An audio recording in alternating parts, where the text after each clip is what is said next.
Hello friends, welcome back in TYBA class in the subject Indian Economy since 1980 अर्थात तृतीय वर्ष कला वर्गाच्या 1980 नंतरच्या भारतीय अर्थव्यवस्था या विषयाच्या व्याख्यानामध्ये आपलं पुन्हा मनापासून स्वागत आहे. मित्रहो, सामान्य अर्थशास्त्र या विषयाच्या दुसऱ्या प्रकरणातील आज शेवटच्या मुद्द्याला आपण अभ्यासणार आहोत. याआधी आपण किंमत वाढीच्या प्रवृत्तीचा, किंमत वाढीच्या कारणांचा, भाववाढीच्या परिणामांचा अत्यंत सखोल असं अध्ययन केलं. यानंतर या भाववाढीच्या विरोधामध्ये सरकार कोणत्या प्रकारची धोरणं बनवते आणि त्याची अंमलबजावणी करते आणि भाववाढ नियंत्रित करण्याचा प्रयत्न करते. मित्रहो, भारतामध्ये दोन प्रकारच्या व्यवस्था भाववाढीच्या नियंत्रणामध्ये महत्त्वाची भूमिका बजावत असतात. ज्यामध्ये भारत सरकार आणि मध्यवर्ती बँक, जिला आपण रिझर्व्ह बँक ऑफ इंडिया असं म्हणतो, या दोन महत्त्वाच्या संस्था भाववाढ विरोधी धोरणाची निर्मिती आणि अंमलबजावणी करत असतात.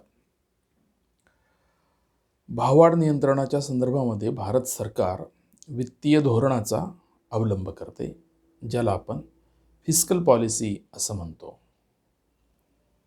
आणि देशाची मध्यवर्ती bank Reserve Bank of India ही मौद्रिक धोरणाचा वापर करते, जिला आपण मॉनिटरी पॉलिसी असं म्हणतो.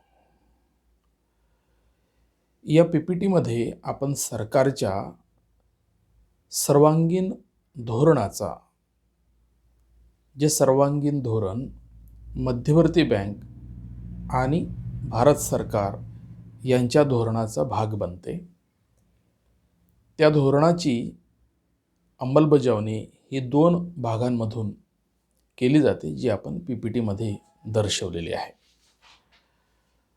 भाववाढ विरोधी धोरणात सरकार मागणीचं व्यवस्थापन कसं करते याच्या संदर्भामध्ये वित्तीय उपाययोजना आणि चलनविषयक उपाययोजना राबवत असते. आणि दुसऱ्या बाजूला पुरवठ्याचे व्यवस्थापन करत असताना महत्तम किंमत निश्चित करते, त्यानंतर दुहेरी किंमत प्रणाली अस्तित्वात आणते, त्यानंतर अन्नधान्याच्या पुरवठ्यामध्ये वाढ करते, त्यानंतर तेलबियांचे आणि डाळींची जी समस्या असते त्यावर उपाययोजना आखत असते, त्यानंतर सार्वजनिक वितरण प्रणाली, जिला आपण PDS किंवा पब्लिक डिस्ट्रीब्युशन सिस्टीम या नावानेही ओळखतो. मित्रहो, मागणीचं व्यवस्थापन हे वित्तीय आणि चलनविषयक उपाययोजनांच्या माध्यमातून करता येतं, ज्याच्यातून देशांतर्गत भाववाढ रोखण्यास सरकारला बऱ्याचशा प्रमाणात यश प्राप्त होत असतं. पुरवठ्याच्या व्यवस्थापनामध्ये पुरवठा ही साईड जी आहे ती उत्पादनाच्या दृष्टिकोनातून किंवा उत्पादकाकडची आहे.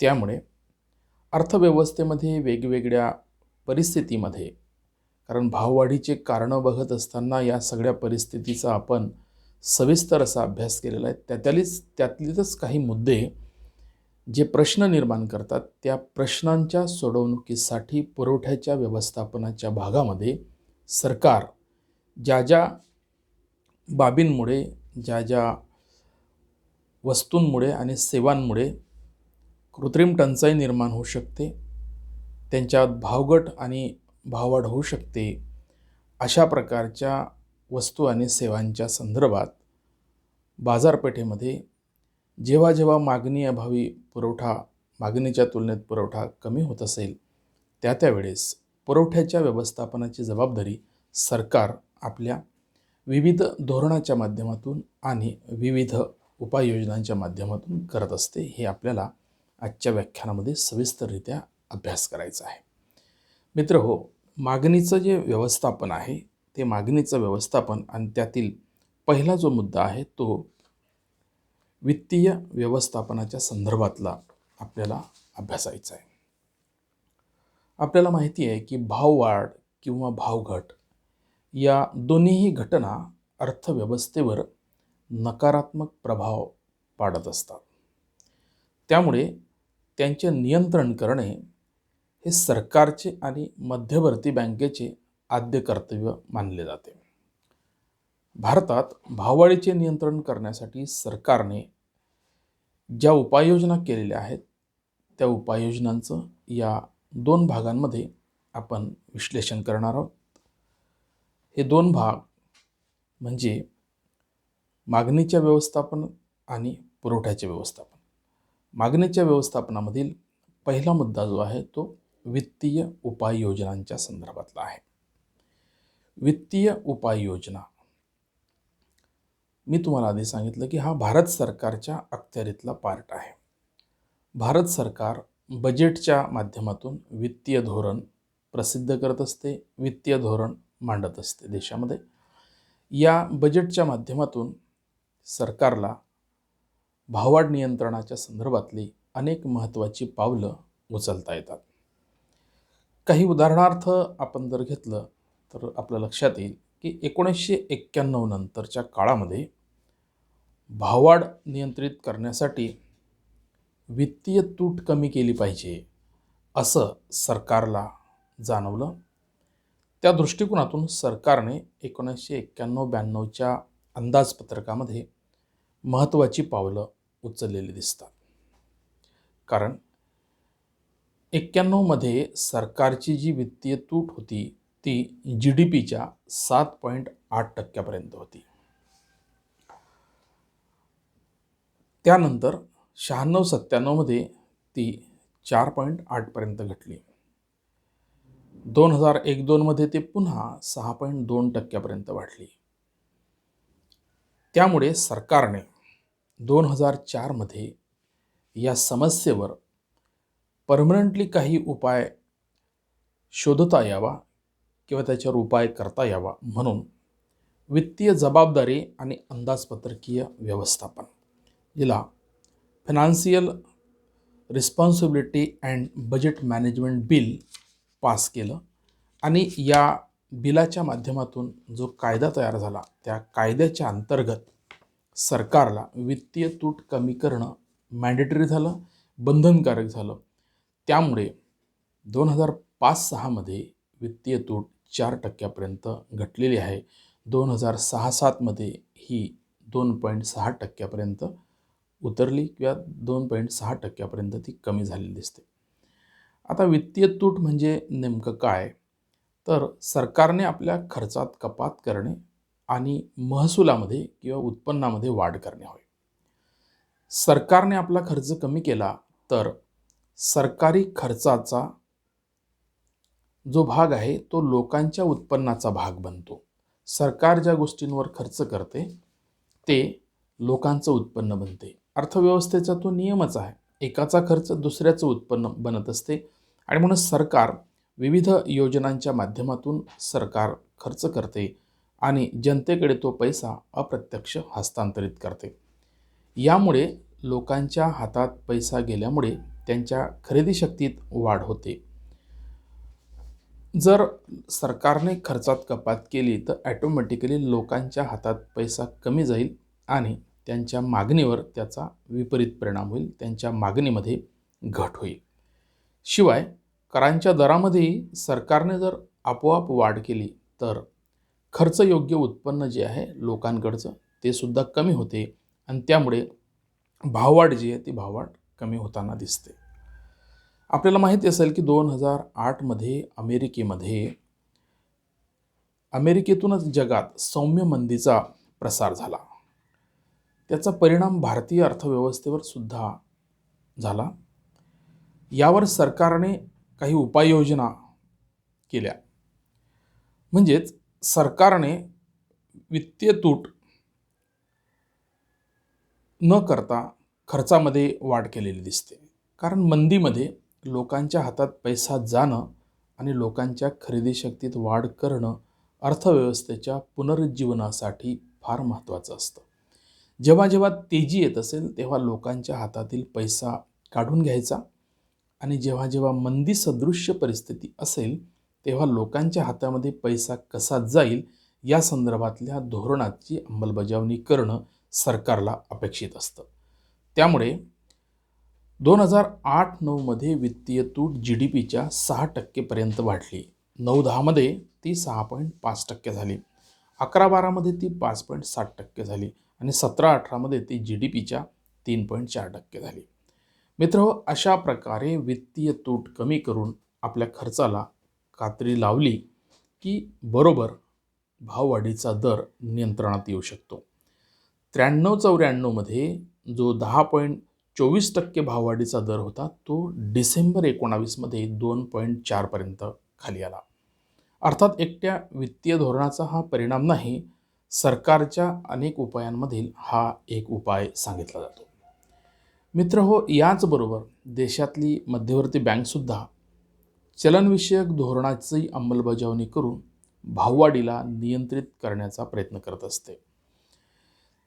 देशाची मध्यवर्ती बँक तिच्या कार्यांमध्ये आपण बघितलं आहे की तिच्याकडे देशामध्ये ज्या चलनाची मान्यता असते ते चलन छापण्याची मक्तेदारी असते आणि ते चलन बाजारामध्ये किंवा अर्थव्यवस्थेमध्ये चलनात आणण्याची सुद्धा जबाबदारी असते. म्हणून चलन निर्मिती करणं आणि त्या चलनाचं व्यवहारात प्रचलन करणं महत्त्वाचं काम मध्यवर्ती बँकेकडे असते. देशातली मध्यवर्ती बँक विधिग्राह्य पैशाची निर्मिती करते तर देशातील व्यापारी बँका पतपैशाची निर्मिती करत असतात.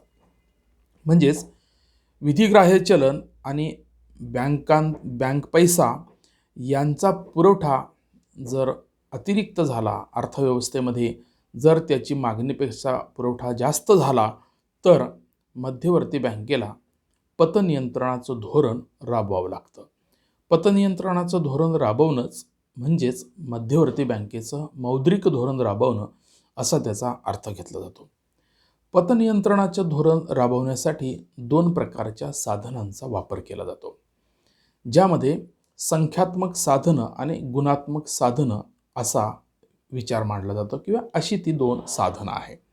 संख्यात्मक साधनांमध्ये काही महत्त्वाच्या गोष्टी मध्यवर्ती बँक करत असते, ज्यामध्ये बँक दर, खुल्या बाजारातील रोख्यांची खरेदी विक्री, रोख राखीव निधीचं प्रमाण, वैधानिक रोखता प्रमाण, रेपो, रिव्हर्स रेपो, सीमांत स्थायी सुविधा दर या बाबींचा समावेश असतो.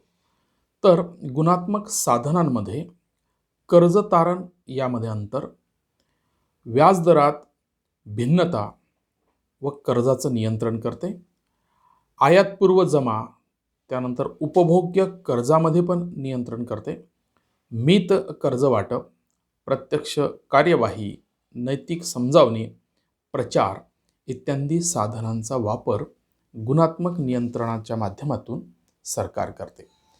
जेव्हा भाववाढ ही संख्यात्मक नियंत्रणाच्या उपायांनी आटोक्यात येत नाही तेव्हा मध्यवर्ती बँक गुणात्मक साधनांचा वापर करून भाववाढ नियंत्रित करण्याचा प्रयत्न करते. भारतीय रिझर्व्ह बँक भाववाढ नियंत्रित करण्यासाठी बँक दरात वाढ करते, खुल्या बाजारात रोख्यांची खरेदी विक्री करते, त्यानंतर रोख राखीव निधी आणि वैधानिक रोखतेच्या प्रमाणामध्ये वाढ करते, रेपो रेटमध्ये वाढ करते, स्थायी दरात सुद्धा सीमांत स्थायी दरामध्ये सुद्धा वाढ करते. याबरोबरच कर्जदारांना कर्ज देत असताना त्यांनी दिलेले जे तारण असतं त्या तारणाच्या आणि कर्जाच्या रकमेमध्ये मोठा गॅप निर्माण करण्याचा प्रयत्न करते. उदाहरणार्थ, तुम्हाला 1 लाख रुपयाचं तारण जर तुम्ही दिलं तर बँक तुम्हाला, जर रिझर्व्ह बँकेने ठरवलं असेल 60-40चं प्रमाण, तर 60% तुम्हाला तारणामध्ये जाईल आणि 40%च कर्ज तुम्हाला मिळेल. म्हणजे मध्यवर्ती बँकेनं ठरवलं 1 लाखावर तुम्हाला 80,000 रुपये सुद्धा कर्ज वितरित होऊ शकते, किंवा मध्यवर्ती बँकेने ठरवलं तर तारणाचं मूल्य वाढवायचं आहे तर तुम्हाला 40,000 रुपये सुद्धा उत्पन्न व कर्ज मिळू शकते. म्हणजे हा जो गॅप आहे हा गॅप वाढवण्याचं काम मध्यवर्ती बँक या धोरणाच्या माध्यमातून करत असते. त्यानंतर उपभोग्य कर्ज जे आहे, सरकारला असं वाटतं की अर्थव्यवस्थेमध्ये उपभोग्य कर्जाची वाढ व्हावी. लोकांच्या घरात fridge, cooler, T V, motorcycle ज्या लक्झरीज वस्तू असतात ते लोकांच्या हातात पैसा द्यावा आणि किंवा अशा प्रकारच्या सोयी, अशा प्रकारच्या कर्जाच्या योजना अर्थव्यवस्थेत आखाव्यात, ज्याच्या माध्यमातून चैनीच्या वस्तूंची विक्री होऊ शकते. मग बँकांना कन्झ्युमर लोन देण्याची जी प्रक्रिया आहे ती कन्झ्युमर लोन स्वस्त होते. लोक मोठ्या प्रमाणात अशा वस्तूंची खरेदी करतात. जितक्या मोठ्या प्रमाणात बँका कर्जाचं वितरण करतील तेवढ्या मोठ्या प्रमाणात पतपैसा अर्थव्यवस्थेत निर्माण होऊ शकतो. हा पतपैसा भाववाढीला आमंत्रित करत असतो. आणि म्हणून मित्रहो, उपभोग्य कर्ज जर महाग केलं तर लोक उपभोग्य कर्ज घेणार नाहीत किंवा ते कमी प्रमाणामध्ये घेतील. या उपरही जर भाववाढ आटोक्यात येत नसतील, व्यापारी बँका रिझर्व्ह बँकेचं आणि सरकारचं ऐकत नसतील पतनिर्मिती करण्यासाठी, तर त्यांना नैतिक समजावणी केली जाते, त्यांना मोरल इन्स्ट्रक्शन दिल्या जात असतात. आणि जर तेही ऐकलं नाही तर बँकांवर डायरेक्ट ॲक्शन घेतली जाते. बँकांचं लायसन्स, बँकांच्या शाखा ह्या बंद केल्या जातात, लायसन्स रद्द केलं जातं किंवा त्यांच्यावर दंडात्मक कारवाईसुद्धा केली जाते. या उलट भावघटीच्या परिस्थितीमध्ये हे सर्व उपाय उलट पद्धतीने राबवले जातात. जेव्हा या सर्व बाबींची रेट वाढलेले असतात तेव्हा भाववाढ नियंत्रणात आणायची असते. भावगड झाली असेल तर हे सर्व रेट खाली आणावे लागतात. म्हणजे लोकांच्या हातात पैसा जायचा असेल तर हे सर्व रेट कमी करावे लागतात. लोकांच्या हातातून पैसा काढून घ्यायचा असेल तर हे सर्व रेट वाढवले जातात. अशा रीतीने भारतामध्ये चलनविषयक उपाययोजना राबवून भाववाढ नियंत्रित करण्याचा प्रयत्न केला जातो. आज रोख राखीव निधींचं जे प्रमाण आहे ते 15% होतं, ते आता मोठ्या प्रमाणात कमी झालेलं आहे. 4 ते 5% आपल्याला दिसेल. रोख राखीव निधीचं जे प्रमाण वैधानिक रोखतेचं जे प्रमाण आहे ते 38% होतं, ते आता 15 ते 18% आलेलं आहे. अशा रीतीने या भाववाढ विरोधी योजना राबवत असताना मध्यवर्ती बँक आणि सरकारला तारेवरची कसरत करावी लागते. सध्या रिसेंटची परिस्थिती जी आहे, कोरोना व्हायरसमुळे जागतिक पातळीवर फार मोठं आर्थिक संकट निर्माण झालेलं आहे. जगातील सर्वच देशांच्या अर्थव्यवस्था अस्ताव्यस्त होण्याच्या मार्गावर आहेत. त्यामुळे भारतीय रिझर्व्ह बँकेने सुद्धा मंदीचं संकट निवारण करण्यासाठी रेपो दरात 5.15% वरून 4.4% दर कपात केली आहे, की तो दर आणलेला आहे. रिव्हर्स रेपो रेट सुद्धा 4% खाली आणला आणि सीमांत स्थायी दरामध्ये सुद्धा 5.40% वरून सीमांत स्थायी दर 5.40% वरून 4.65% आणलेला आहे. अशा रीतीने भाववाढ विरोधी उपाययोजना आणि भावघट विरोधी उपाययोजना सरकार वित्तीय धोरणाच्या माध्यमातून आणि मध्यवर्ती बँक चलनविषयक धोरणाच्या माध्यमातून करत असते. मित्रांनो, दुसरा जो पार्ट आहे पुरवठ्याच्या व्यवस्थापनाचा, या पुरवठ्याच्या व्यवस्थापनामध्ये अनेक मुद्दे आपण PPTमध्ये दाखवलेले आहे. पुरवठ्याच्या व्यवस्थापनाचा संबंध पुरवठ्याची संख्या आणि त्याच्या वितरण प्रणालीशी असतो. सरकारने पुरवठ्यात वाढ आणि वितरण प्रणालीत सुधारणा करून भाववाढ किंवा भावघट नियंत्रित केलेली असते. यामधील महत्त्वाचे मुद्दे जे आहेत ते पुढीलप्रमाणे आपल्याला अभ्यासता येतात. ज्यात पहिला मुद्दा आहे महत्तम किंमत निश्चित करणे. साठेबाजी आणि सट्टेबाजी निरुत्साही करण्यासाठी केंद्र सरकारने राज्य सरकारांना अन्नधान्य ठोक आणि किरकोळ किंमत निश्चित करण्यासंदर्भातले आदेश दिलेले आहेत. तसेच सरकारने राष्ट्रीय कृषी किंमत आयोगाच्या निर्देशानुसार कृषी उत्पादनाच्या आधार किमतीसुद्धा निश्चित केलेल्या आहे. याबरोबरच कापड, सिमेंट, खाद्यतेल, साखर यासारख्या जीवनावश्यक वस्तूंच्याही किमती सरकारने ठरवलेल्या आहेत. सरकारच्या या धोरणामुळे आवश्यक वस्तूंच्या किमतीमध्ये मोठे चढ उतार निर्माण होत नाहीत. ज्याचा फायदा सामान्य उपभोक्त्यांना होऊ शकतो. त्यानंतर सरकार दुहेरी किंमत प्रणालीचा वापर करते, या धोरणाचा वापर करते, ज्याला ड्युअल प्राइसिंग सिस्टीम असे म्हटलं जाते. सरकारने साखर, सिमेंट, कागद यासारख्या वस्तूंच्या दोन किमती निश्चित होऊ दिल्या. एक सरकारी किंमत आणि दुसरी खुल्या बाजारातील किंमत. गरीब लोकांना महागाईची झळ पोहोचू नये म्हणून सरकार सार्वजनिक वितरण प्रणालीच्या मार्फत रास्त किमतीला या वस्तूंचा पुरवठा करते, ज्याला आपण रेशनिंग सिस्टीम असं म्हणतो. रेशनमध्ये साखर, तांदूळ, कापड, काही जीवनावश्यक वस्तू, तेल, डाळी, गहू यांची विक्री सरकार सरकारी किमतीमध्ये करते, ज्याच्या किमती ओपन मार्केटमध्ये कमी जास्त प्रमाणात असू शकतात. म्हणून ज्यांची आर्थिक स्थिती चांगली आहे ते लोक याच वस्तू बाजारामधून खरेदी करतात आणि ज्यांचं उत्पन्न मर्यादित आहे ते लोक या वस्तूंची खरेदी सरकारच्या दुकानांमधून, रास्त दुकानांमधून, रेशन दुकानांमधून करत असतात. तिसरा जो पुरवठ्याच्या व्यवस्थापनाचा पार्ट सांगितला जातो तो अन्नधान्याच्या पुरवठ्यामध्ये वाढ करण्याचा. गहू, तांदूळ या प्रमुख धान्यांच्या किमतीत चढ उतार निर्माण होऊ नये म्हणून सरकार अन्नधान्याचा बफर स्टॉक निर्माण करते. हंगामाच्या काळात जेव्हा एकूण पुरवठ्यामध्ये वाढ होते आणि मागणी कमी असते, तेव्हा अशा अन्नधान्यांच्या किमती कमी होतात, तेव्हा सरकारने निश्चित केलेल्या हमीभावानुसार त्या सर्व अन्नधान्याची खरेदी करून त्याचा साठा करते. आणि जेव्हा बाजारपेठेमध्ये याच वस्तूंच्या अन्नधान्यांच्या किमती मोठ्या प्रमाणात वाढलेल्या असतात, गगनाला भिडलेल्या असतात, अशा वस्तूंचा सरकार स्वतः बाजारपेठेत पुरवठा करते. मागणी आणि पुरवठ्यातील संतुलन कायम ठेवण्यासाठी सरकार या उपायांचा वापर करून भाववाढ नियंत्रित करण्याचा प्रयत्न करत असते. त्यानंतर तेलबिया आणि डाळींची समस्या. अलीकडच्या काळात कमी उत्पादकता आणि भावातील अनिश्चितता या कारणांमुळे शेतकरी तेलबिया, डाळी इत्यादींच्या पेरणीकडे मोठ्या प्रमाणात दुर्लक्ष करायला लागलेले आहेत. त्यामुळे देशात खाद्यतेल आणि डाळींची टंचाई निर्माण होऊन त्यामुळे त्यांच्या किमतीमध्ये मोठ्या प्रमाणात वाढ झालेली दिसते. ही वाढ भाववाढीला मोठ्या प्रमाणात निमंत्रित करत असते. त्यामुळे सरकारने या उत्पादनाच्या आधार किमतींमध्ये मोठ्या प्रमाणात वाढ केलेली आहे. शिवाय गरजेनुसार खाद्यतेल, डाळी, कांदा यांची विदेशातून आयात करून देशामध्ये या वस्तूंच्या किमती स्थिर ठेवण्याचा प्रयत्न सरकार या उपाययोजनेच्या माध्यमातून करत असते, ज्यामुळे भाववाढ आटोक्यात राहू शकते. त्यानंतर शेवटचा मुद्दा जो आहे तो सार्वजनिक वितरण प्रणाली, पब्लिक डिस्ट्रीब्युशन सिस्टीम.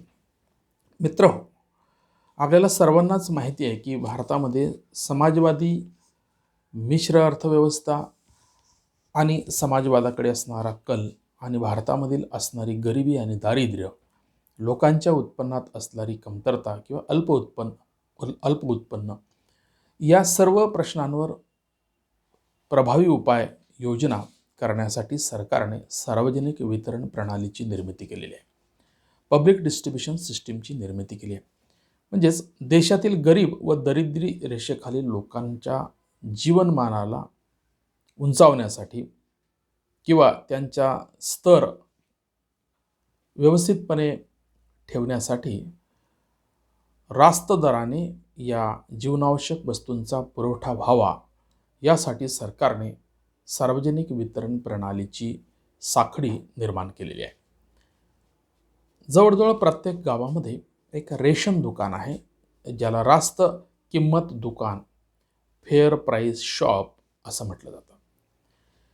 यांची देशभरामध्ये साखळी मोठ्या प्रमाणात निर्माण केली आहे सरकारने. दुकानांच्या या साखळीद्वारे गहू, तांदूळ, ज्वारी, मका, खाद्यतेल, साखर, कापड या जीवनावश्यक वस्तूंची विक्री केली जाते. यातून देशामध्ये किंमत स्थैर्य प्रस्थापित होण्यामध्ये फार मोठी मदत होत असते. इतर उपायांच्या संदर्भामध्ये काही महत्त्वाच्या बाबी सांगितलेल्या आहेत. 2001 नंतरच्या काळात सरकारने भाववाढ नियंत्रित करण्यासाठी वरील प्रकारच्या उपाययोजना जरी केल्या असल्या, त्याबरोबरच साखर, डाळी यांच्या आयातीसाठी खुला परवाना देण्यात आला. देशांतर्गत बाजारात निकोप स्पर्धा निर्माण व्हावी म्हणून काही वस्तूंच्या आयातीत खुला परवाना देण्यात आलेला आहे. देशांतर्गत उत्पादनात वाढ प्रेरित करण्यासाठी उत्पादन शुल्कात कपात केली आहे. मित्रहो, भाववाढ विरोधी सरकारच्या या धोरणाचा परिणाम बऱ्याच अंशी हा अर्थव्यवस्थेमध्ये यशस्वी होताना दिसतो. परंतु सरकारच्या या धोरणाला बऱ्याच वेळास खाजगी व्यापारी या धोरणाची नाकेबंदी करताना दिसतात, सरकारला अडचणीत आणण्याचा प्रयत्न करतात. सरकारच्या या धोरणांचा त्यांच्यावर बऱ्याचदा ते दुर्लक्ष करतात आणि आपल्याला हेही मीडियाच्या माध्यमातून, इलेक्ट्रॉनिक आणि प्रिंट मीडियाच्या माध्यमातून ऐकायला आणि वाचायला सुद्धा मिळते की सार्वजनिक वितरण प्रणालीचं जे अन्नधान्य असते, ज्या जीवनावश्यक वस्तू असतात, त्याचा मोठ्या प्रमाणात काळा बाजार केला जातो. या दुकानातील तांदूळ, गहू, डाळी, तेल हे मागच्या दरवाजाने काळ्या बाजारात जास्त किमतींना व्यापाऱ्यांना विकलं जातं. व्यापारी आपल्या मोठ्या मोठ्या मिलमध्ये या अन्नधान्यावर प्रक्रिया करून ते खुल्या बाजारामध्ये खुल्या दराने विक्री करतात. म्हणजे एकीकडे या PDS सिस्टीममधला जो अप्रामाणिकपणा आहे, ज्यामध्ये सरकारच्या यंत्रणेचा सुद्धा बराचसा सहभाग असतो.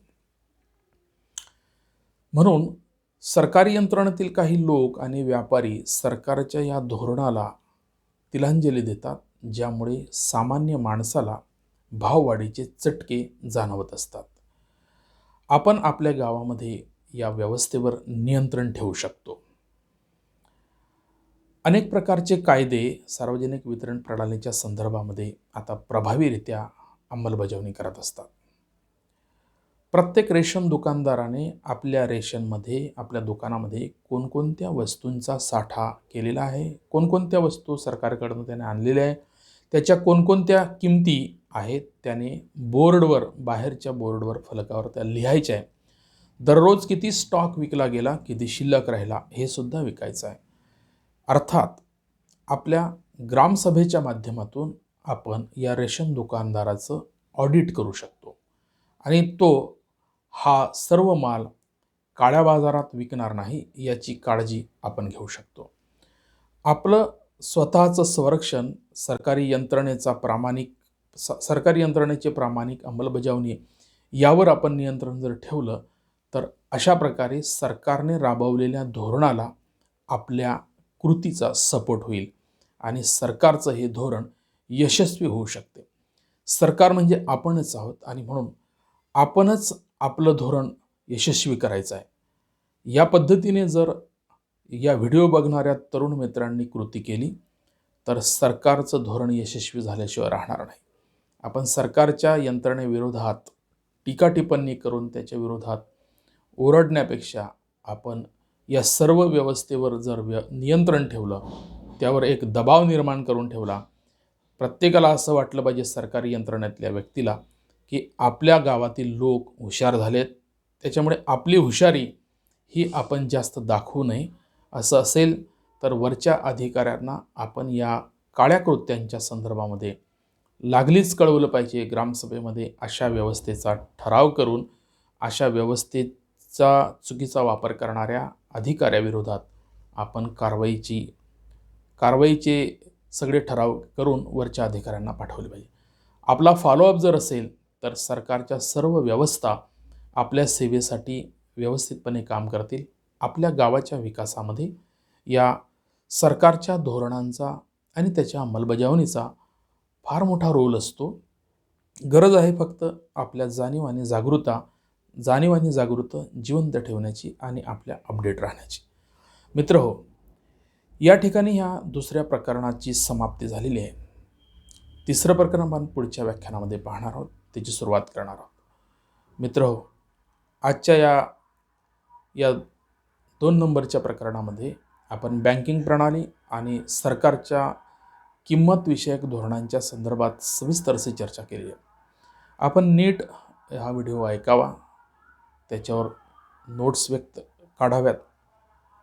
या प्रकरणाच्या नोट्स आपल्याला आपल्या वार्षिक परीक्षेसाठी तर उपयोगाला येतीलच, परंतु आपल्या स्पर्धा परीक्षेसाठी सुद्धा हे व्हिडिओ फार महत्त्वाचे आहेत. म्हणून स्पर्धा परीक्षेची तयारी करण्याच्या दृष्टिकोनातून या व्हिडिओच्या नोट्स आपण कराव्यात. मित्र, आपण इथेच थांबतोय. आपण घरी आहात, घरीच राहा.